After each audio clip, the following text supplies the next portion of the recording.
Is your new TP-Link VIGI NVR ready to go on your network? Or do you need to move it to a different IP range? Changing the network settings is a fundamental step. In this video, I'll walk you through the entire process, step by step. Let's get started.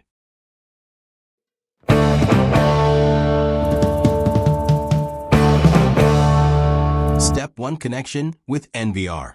First, connect your PC or laptop using LAN cable from directly to NVR LAN port or from the same network NVR connected. The NVR obtains an IP address automatically via DHCP from your Wi-Fi router. Log in to your Wi-Fi router and find NVR IP address. Find router login IP address printed on the sticker. Login using admin credentials. After login, go to DHCP client list settings and find NVR IP address. Access NVR web interface. Now open web browser and access NVR IP address. If NVR not connected to router, use default IP address 192.168.0.240. Use default username admin and password as you configured first time, or if first time login, create new password. After login, go to Setting tab from top menu. Under Settings menu, go to Network option from left side menu.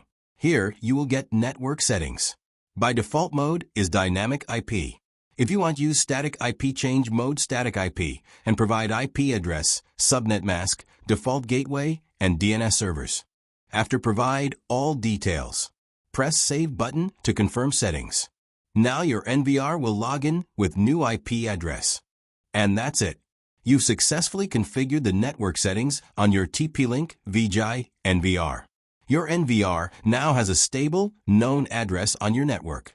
If you found this video helpful, don't forget to like, share, and subscribe channel to get more videos.